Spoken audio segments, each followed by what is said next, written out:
gente. Bom dia. Sejam bem-vindos a mais uma live da 2W Energia. O meu nome é Arthur Teixeira, eu sou o diretor de trading da companhia. E quem me acompanha é o Lucas Freitas, o nosso head de regulatório e produtos, que elaborou uma apresentação para vocês a respeito das mudanças regulatórias que podem vir a interessar principalmente o consumidor final. E eu vou tentar dar um pouquinho de tom e de cor em como isso vai afetar, como isso deve afetar durante o ano de 2021 o mercado de comercialização de energia. Obrigado, Arthur. Bom dia a todos. A gente preparou uma apresentação para poder ilustrar um pouco qual que é a diferença, o que veio de novo entre o que a gente já tinha de preço, que era por preço semanal, semana patamar, e o que a gente vai ter agora com o PLD horário. Bom, basicamente, o PLD horário ele veio para trazer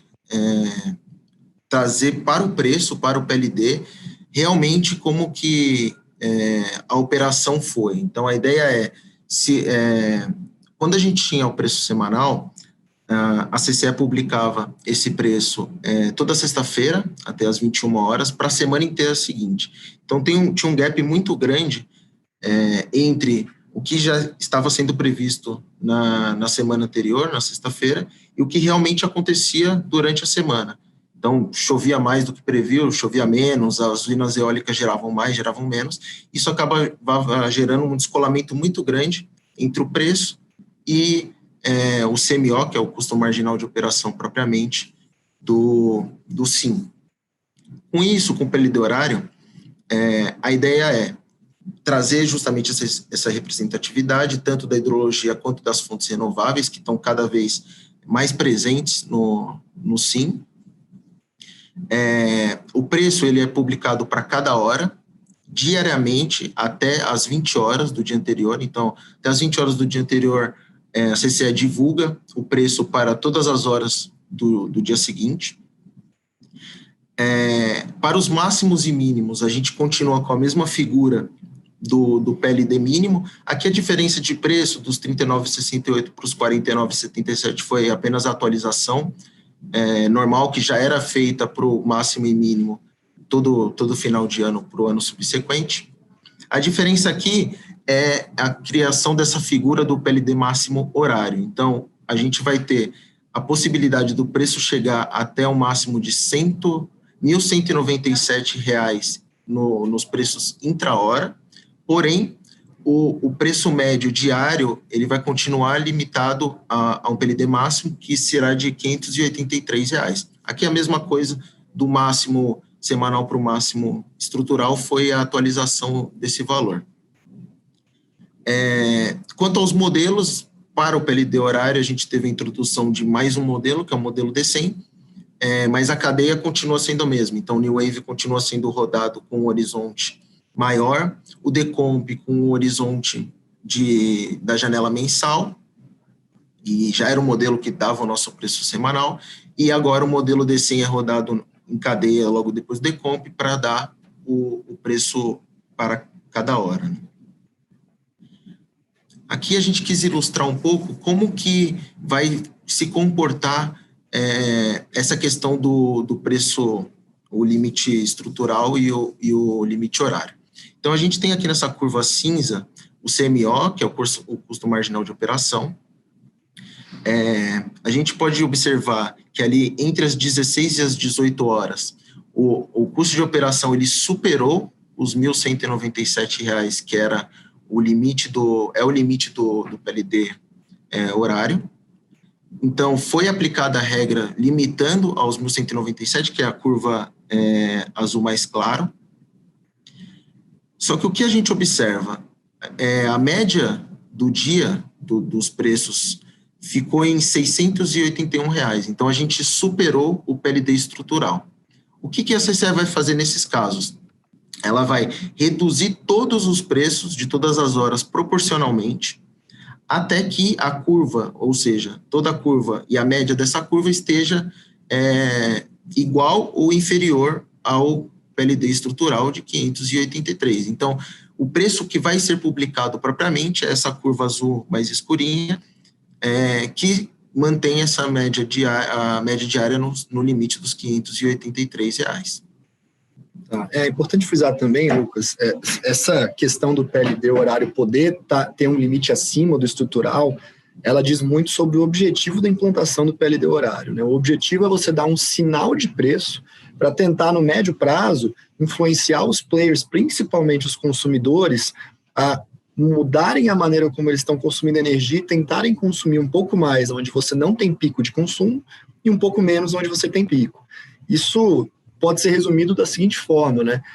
Se a mudança de expectativa de clima e vento, principalmente clima, carga e vento da semana não mudar, você vai ter diferença entre os preços horários. Então, sei lá, de manhã você vai ter um preço mais baixo, no final de semana você vai ter um preço mais baixo, enquanto numa terça-feira, 2 horas da tarde, você vai ter um preço mais alto, mas a média semanal daqueles preços não mudaria com a implementação do D100. Toda a ideia por trás da implementação do D100 era tentar fazer com que os preços fossem diferentes em diferentes horários, para dizer, olha, aqui tem mais carga, consome menos, aqui tem menos carga, consome mais, mas na média não mudar. Claro que na realidade a gente vai ver, às vezes, você teve uma surpresa de carga, ou você teve uma surpresa na maneira como ventou no interior do Rio Grande do Norte, por exemplo, onde você tem uma concentração eólica muito forte, e aí é claro que aquela mudança intersemanal vai fazer com que a média de preço seja diferente. E esse argumento também é verdade nessa questão de teto de preços. Ele quer representar o quê? Se em algum momento, por exemplo agora, principalmente agora que a gente está com bastante peso da geração, principalmente eólica e no futuro solar também, dentro da matriz energética, você vai ter em alguns momentos, por exemplo, alguma surpresa de vento, tanto para cima quanto para baixo, que vai jogar essa diferença de expectativa muito maior do que a gente tinha antes com chuva. Então você pode ter um sinal de preço muito caro, mas a ideia não é mudar o custo total das empresas. Então, se você pegar, por exemplo, um eletrointensivo, que ele está sempre girando 3 turnos durante a semana inteira, para esse cara vai mudar menos, porque a ONS já preveu isso e falou assim, não, mas a média de preço não pode mudar. Então, se eu tiver um preço de R$1.000 ou R$1.200 o megawatt-hora em algum momento, todo o resto dos preços daquele dia vai diminuir proporcionalmente, como você explicou, né? De forma que o custo total de operar durante o dia inteiro seja o mesmo. A ideia é essa. Claro que se eu tiver uma situação muito extrema, onde a média de preço está a R$300, e por 1 ou 2 horas você teve R$1.000 ou R$900, aí a média de preço vai mudar para cima. Mas a gente acha que vai ver menos isso acontecendo e mais uma média horária ali de preços tentando influenciar só para a gente evitar de ter um pico muito intenso de carga em algum momento. E acho que até os players em geral talvez ainda não tenham percebido o grau de magnitude dessa diferença, né? Então a gente até brinca assim, daqui a uns 2 meses, quando já tiver tido algumas liquidações na CCE, né, você vai conseguir ver os players mais preocupados com isso, seja para cá ou para lá, pensando, não, agora realmente você tem um sinal de preços, isso pode mudar o que eu vou gastar no fim do mês de acordo com como eu consumir a energia. Então a ideia é mais ou menos essa, né? Não é mudar para cá ou para lá, é só entre as horas mesmo, e essa diferença de preço horário vem justamente para intensificar esse sinal de preço.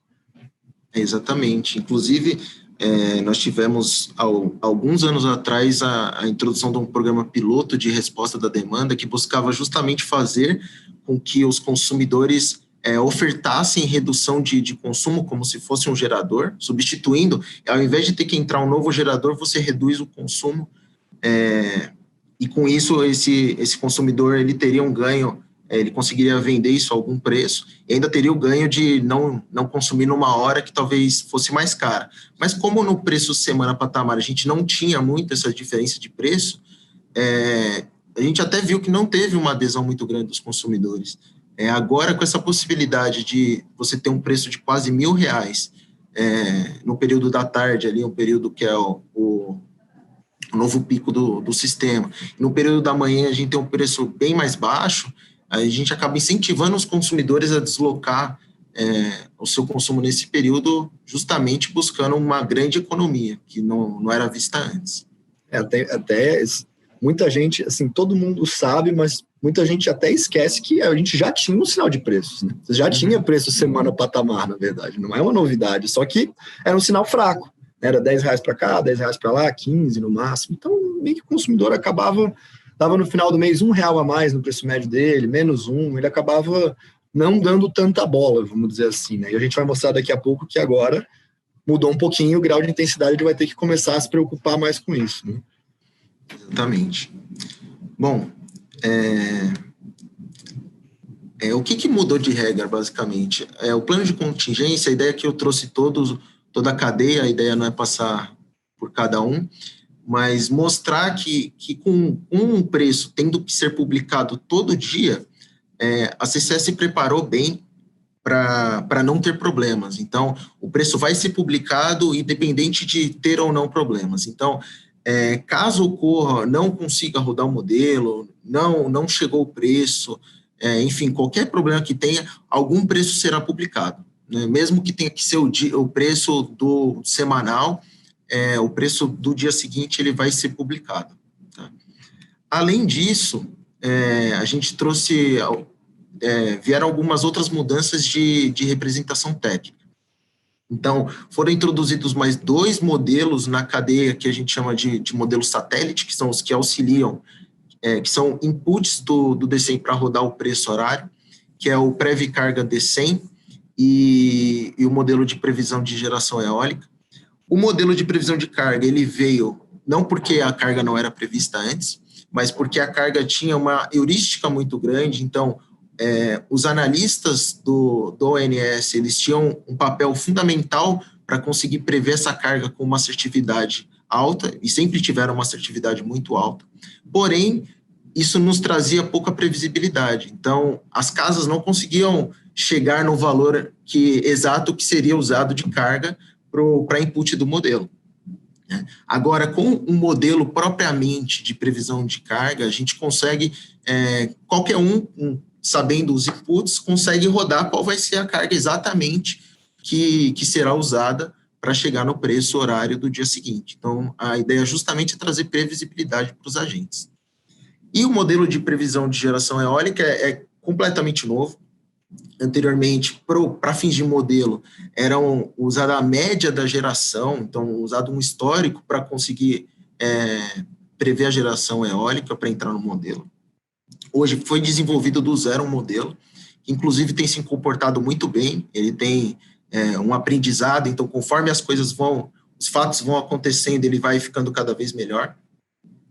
E ele tem se comportado muito bem, tem dado um resultado muito aderente ao que acontece realmente para a geração eólica, então a gente consegue ter uma aderência muito grande do preço publicado para o dia seguinte e realmente o custo de operação, né, do sistema.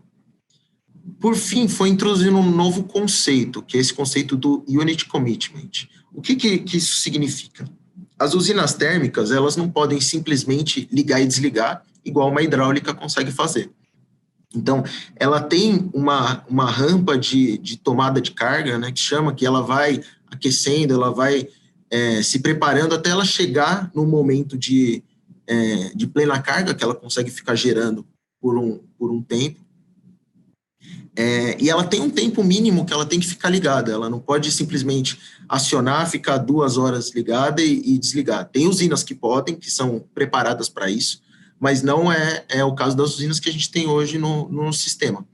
Então, essa usina ela tem um tempo que ela tem que ficar ligada e depois ela tem um tempo para desligar, né?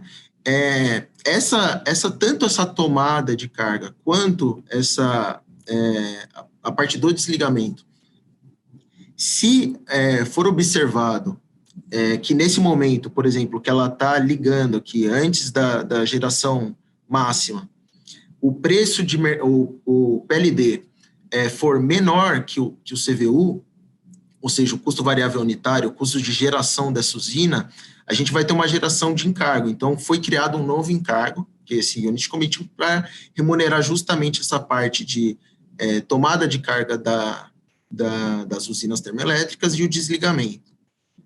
Aí vocês vão perguntar, poxa, mais um encargo. Então, a gente, além de tudo, vai encarecer os encargos do sistema. Não é verdade. Então, como a gente tem a aderência do custo de operação, do preço, o que acontece a gente acaba levando para o preço muita coisa que virava encargo. Então, a gente tinha publicava um preço para a semana seguinte e chegava lá na quarta, quinta-feira, já não estava mais realizando, a operação já não estava muito mais perto do que o que eu tinha previsto, né? Então, eu acabava despachando uma térmica a mais, 2 a mais, porque não choveu, uma expectativa que tinha não aconteceu, enfim. E aí isso tudo virava encargo, e hoje isso não vai mais virar encargo, já tá embutido no preço. Então a expectativa é que a gente tenha uma redução nos encargos. Aí eu trago um gráfico aqui, onde a gente vê o 2020 com mais encargo que o 2019, né? Então, putz, mais uma mentira, né? O que aconteceu aqui no 2020 é que desde de outubro teve uma deliberação do CMSE, que é um órgão dentro do Ministério de Minas e Energia, que ele olha estruturalmente a situação do sistema elétrico nacional.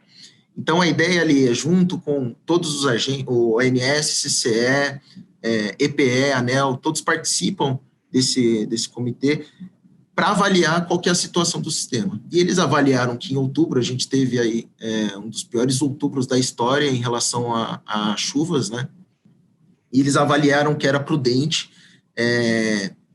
digamos, entre aspas, passar por cima do que o modelo estava mandando fazer e despachar mais térmicas para a gente garantir o suprimento de energia. Então, o modelo, ele não tem esse feeling, né? Então, se ele vê que vai chover, ele sente um conforto maior de despachar menos térmicas, mas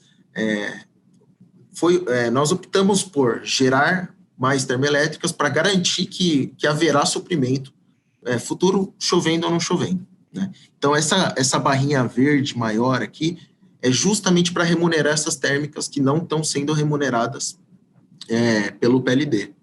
Tá? Então, se a gente tirar essa barrinha verde, a gente pode ver que substancialmente nós teremos menos encargos do que em 2019, que realmente não teve nem esse despacho por segurança energética, ou seja, geração fora da ordem de mérito, ou seja, geração fora do que o modelo mandou o operador fazer.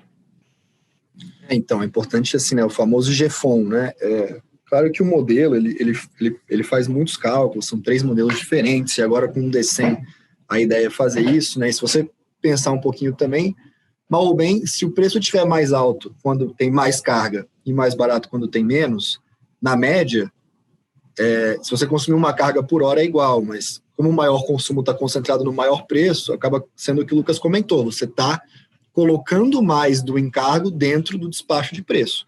Como a ONS sempre está focada na segurança energética, né, ela quer ser justa no preço, é claro, mas no limite é muito ruim para todo mundo se em algum momento a gente tiver falta de energia elétrica. Então, a prioridade número 1 é garantir o suprimento energético. Dado isso, se tem o GFON, por exemplo, ano passado acho que você comentou, não sei se foi o pior ou o segundo pior outubro da história, né, na ideologia do submercado sudeste. Então, gera muita preocupação, e se você tiver um período úmido ruim, você pode passar o ano seguinte inteiro tendo preço teto, R$600, R$583 agora, né? Então, é melhor até fazer dessa maneira. Com preço horário, o próprio GFON começa a custar um pouco menos, mas ainda assim vai custar, né? Mas é meio que um malha de que não dá para a gente fugir, né? Nessas horas é melhor garantir, literalmente melhor garantir do que remediar depois, né? Então, e também essa questão sobre o slide anterior, né, uma questão de produtividade, assim, você acaba conseguindo fazer mais com menos, porque como o Lucas falou, é claro que é uma super simplificação que a gente está falando aqui, né, para não entrar em todo o detalhamento técnico de como funciona, mas é importante lembrar o quê? Como essa rampa de geração termoelétrica, tanto para cima quanto para baixo, são momentos onde você está gastando, gerando muito pouco, né? Quanto mais tempo ela ficar ligada, menor o custo por megawatt gerado total, porque aquele custo adicional de rampa inicial e rampa final, ele fica diluído num custo total maior, num tempo total maior, na verdade, né? Então, agora, essas coisas vão estar muito mais bem fracionadas dentro do modelo e se espera ter até um ganho de produtividade, que é bom tanto na questão de encargo quanto na questão de despacho de preço, né? Enquanto antes, você falava, bom, o modelo sempre acabava que puxava para cima. Ele falava, na dúvida, vamos gerar mais térmica, e se o modelo não gerar na dúvida, vamos fazer uma geração fora da hora de mérito, vamos sempre gerar um pouco a mais para garantir que a gente não vai perder geração ou ficar numa situação caótica para o país. O custo de arrependimento, nesse caso, é muito maior do que a gente prevê, né? A ideia aqui foi a gente trazer uma visão do que vai mudar propriamente, né? Então, a gente já falou aqui mas, teoricamente, o que mudará para os consumidores aqui, geradores também, mas na prática, o que acontece? Então, a gente quis pegar aqui um exemplo, a gente pegou um dia do ano passado, 2 exemplos. O primeiro exemplo, um dia no qual o preço semanal publicado foi bem diferente do preço horário sombra. O que é desse preço horário sombra? A CCE, durante 2 anos, desde 2019, tem publicado um preço horário em paralelo ao nosso preço semanal que era publicado toda sexta-feira, justamente para os agentes poderem ter uma base histórica para fazer suas simulações, saber o que vai afetar o seu negócio. Então, nesse caso aqui, nesse dia, a gente vê uma curva típica de um consumidor comercial. Então, ele tem o pico dele no período da tarde, justamente por ar-condicionado. A gente vê aqui o horário que os colaboradores começam a chegar, a empresa abre, até o momento que ela fecha, tudo desliga e ela tem o menor consumo aqui na madrugada. Então, nesse caso aqui, nesse dia, o PLD semanal, ele teve uma variação entre o máximo e o mínimo de R$ 5,30, né?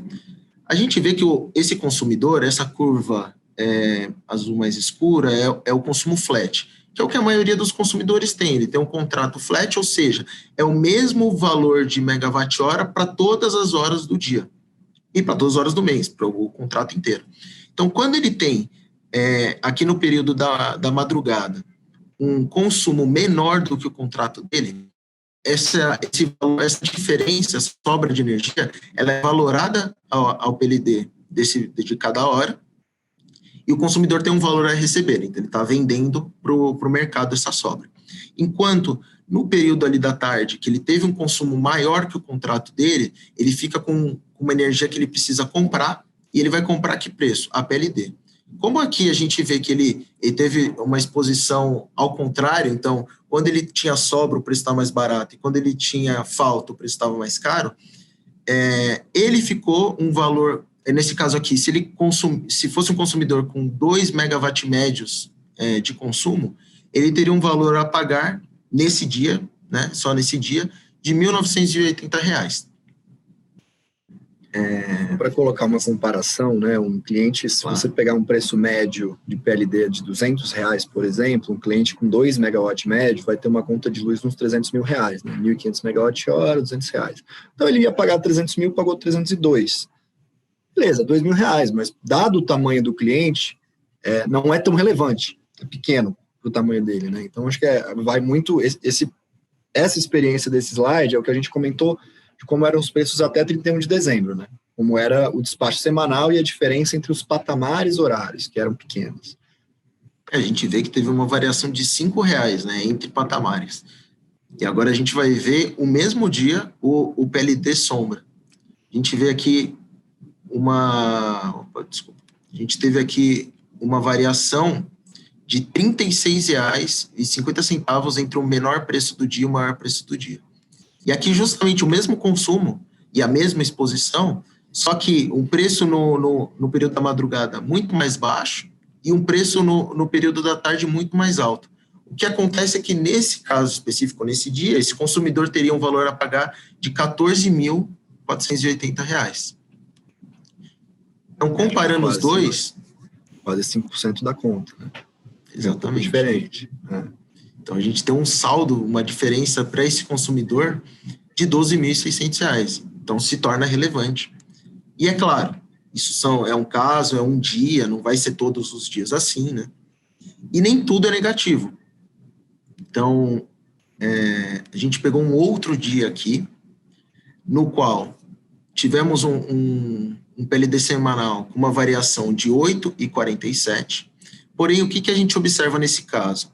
O preço no período da manhã ali, que é onde ele valora a venda dele, tá mais deslocado, tá mais próximo do preço do preço da tarde. Então, quando a gente vai para o PLD horário, ele não teve uma variação muito grande também, ele acabou ficando um pouco mais flat, e mais flat ainda do que o preço semanal. Então, nesse caso aqui, para esse consumidor, no PLD horário, ele teve uma exposição menor do que ele teve com o PLD semanal. Então, aqui no semanal, ele teve uma exposição de quase R$ 1.600 nesse dia, enquanto no PLD horário, ele teve uma exposição de praticamente R$ 1.500, com um saldo aí de R$ 102. Aqui não é a ideia da ordem de grandeza, tá? A gente pegou 2 dias que mostraram o impacto que a gente queria exemplificar aqui, que pode ter dias que vai ter um impacto negativo, pode ter dias que vai ter um impacto positivo. Claro, positivo e negativo, o referencial é sempre olhando o que o cliente tinha antes de sensação, e a mesma coisa se aplica para os geradores, né? A gente está falando aqui de consumidor, mas o gerador é exatamente a mesma coisa. Então, o período, se ele tiver um contrato de venda flat da energia dele, o período que ele gerar acima do contrato vai ser valorado ao PLD horário, o período que ele gerar abaixo do contrato, as horas que ele gerar abaixo do contrato vão ser valoradas ao mesmo PLD horário. Então, pode ser positivo, pode ser negativo para os geradores também. E aqui, a 2W já está, nos próximos dias, aí, trazendo ao mercado um produto de hedge para o consumidor e para o gerador dessas oscilações. Então, trazer para o consumidor e para o gerador uma proteção, seguro mesmo, que paga o gerador e o consumidor pagam o seguro mensalmente, ele não se preocupa com isso aqui. Qualquer oscilação que aconteça, ele não vai sentir esses impactos. Então, era isso que a gente tinha aqui. 2 colocações só que eu queria colocar sobre o slide. Os slides anteriores falando desse delta preço, né, que eu acho que são importantes também. É que a maioria dos consumidores tende a comprar ano de maneira flat, né? Ou seja, ele tem um consumo que no mês é 2 megas, no outro é 2,5, no outro é 1,5 e tal. Ele vai o quê? Ele vai comprar ano com alguma flexibilidade, né? Consegue jogar um pouco de volume para cá, um pouco de volume para lá, mas ele tende a comprar esse ano flat. E até hoje ele não se preocupou tanto com a diferença de patamar de preço. Esses exemplos que a gente está colocando, mal ou bem, eles se deram no mês de janeiro, onde você tem uma geração eólica mais baixa, pela modulação de vento mesmo, né? No terceiro trimestre do ano você tem mais geração eólica e no primeiro trimestre do ano você tem menos. Então, como você tem mais geração eólica, você aumenta a chance de ventar mais ou menos. Na verdade, é um pouco isso, né? Como você espera mais vento, você pode também ter uma surpresa negativa maior ou maior. Então, a minha sensação é de que quando a gente chegar lá no terceiro trimestre, esse delta de preço horário vai ser mais alto. Então, esse produto vai ficar até mais perigoso, vamos dizer assim. Tanto, o perigoso é no sentido de risco, né? Quando eu não sei o que vai acontecer, eu penso, e se acontecer o pior, né? E se for o pior em algum momento onde eu estou precisando de caixa ou em algum momento mais apertado, aí, vem mais uma surpresa negativa. Pode vir uma surpresa positiva também, mas o fato até o fato do cliente estar se programando e comprando energia para 1 ano, para 2 anos à frente, conta o que sobre ele? Estou me precavendo, já sei quanto eu vou gastar. Aí quando chegar lá no terceiro tri, um dia não ventou, preço horário, R$200 de diferença, para cima e para baixo. Então é uma surpresa que pode aumentar muito. E outra coisa que pode aumentar bastante o grau de magnitude também é o próprio nível de preço.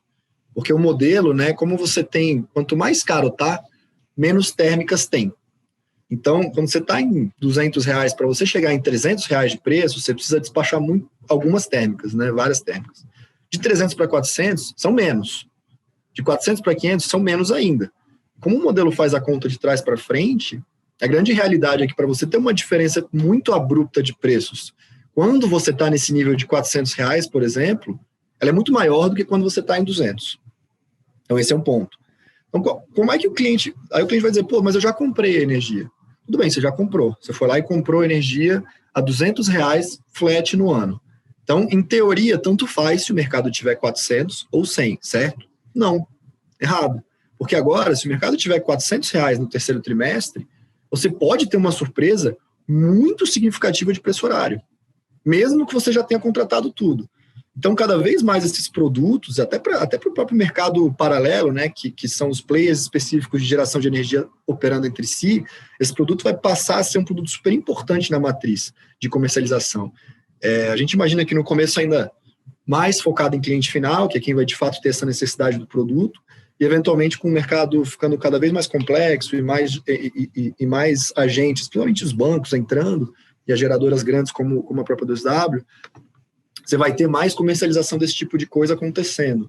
E a gente vai ver cada vez mais, né, principalmente os consumidores, e até depois, na segunda ponta, os próprios geradores, preocupados com essa questão do horário e, em algum momento, do ano.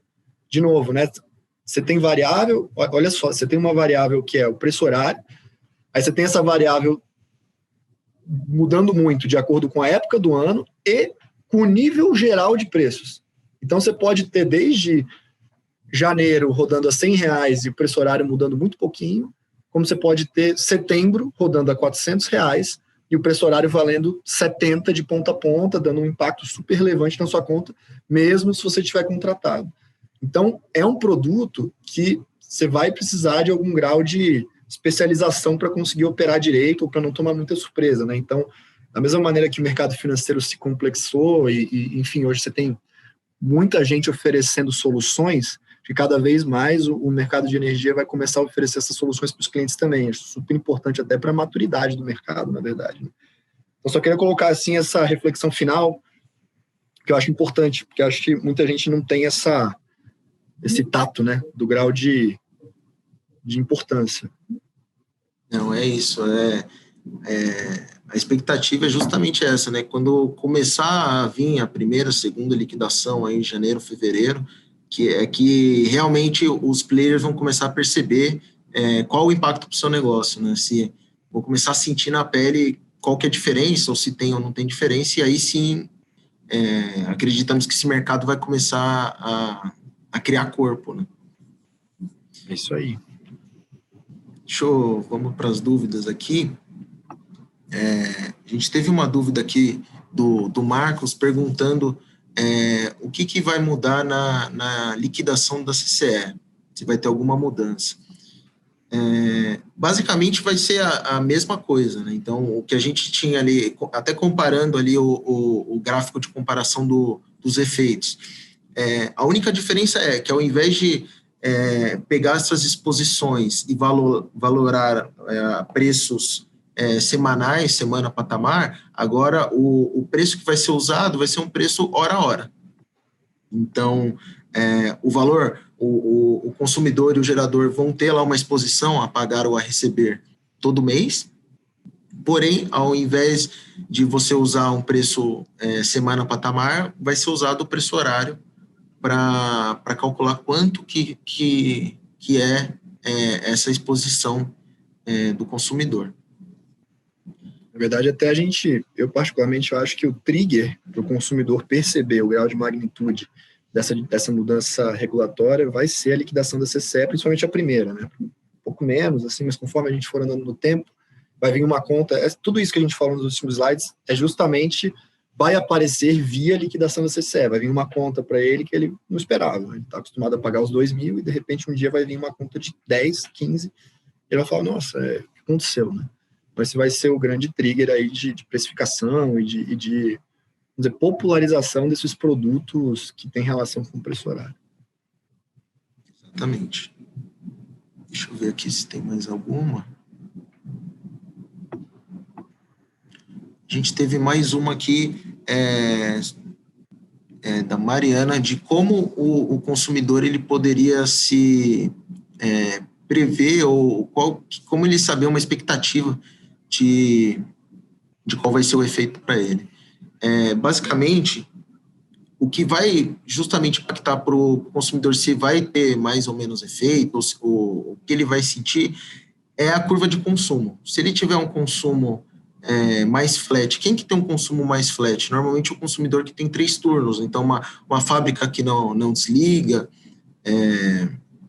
uma mineradora, enfim, consumidores que tendem a consumir a mesma quantidade de energia durante todo o dia, fim de semana, feriado, enfim, eu conheci o 24/7. Esse consumidor, ele tende a não ter nenhum impacto, provavelmente ele já não tinha com o preço semanal, ele já não via nenhum efeito disso anteriormente, e agora ele vai continuar não observando esse efeito. Já os consumidores que têm aquela curva que a gente mostrou aqui, mais acentuada no período da tarde, provavelmente ele deve sentir uma diferença. Ele já percebia, de novo, ele já percebia algo a pagar na CCE todo mês, alguns meses mais, outros meses menos, mas ele já tinha alguma percepção desse efeito no mês a mês dele, e agora possivelmente ele vai sentir um efeito diferente. Então, muito vai depender da curva de consumo do agente. Bom, eu acho que era isso, não temos mais dúvidas. Tem mais algum comentário, Arthur? Não, gente, eu acho que era isso, era só para dar um overview bem genérico mesmo, das principais diferenças, de como é que isso impacta e como se precaver, na verdade, né? O mercado deve começar a oferecer bastante produto aí para você se precaver com isso, desde modulação até produtos de opção de exercimento horário, enfim, vai começar a complicar, mas simplificar quase que paradoxalmente, né? Então, esperamos aí que, principalmente da nossa parte, a gente vai oferecer, esperamos que o mercado ofereça também e tente fletar um pouco esses riscos e ganhos, claro, com o advento do PLD horário. É isso. Se alguém tiver alguma dúvida ou quiser entrar em contato para saber mais sobre esse produto ou como se proteger, a gente deixa o contato aqui, o contato@2wenergia.com.br, ou pode entrar em contato diretamente com o seu contato na 2W do nosso comercial. A gente vai disponibilizar a apresentação para quem está inscrito aqui no webinar, e provavelmente depois a gente vai ter o vídeo disponibilizado para quem quiser revisar alguma coisa, enfim. Muito obrigado pela participação de todos e qualquer coisa estamos à disposição. Isso aí, gente. Obrigado a todo mundo. Um bom dia, boa semana e até breve. Tchau, tchau. Tchau, tchau.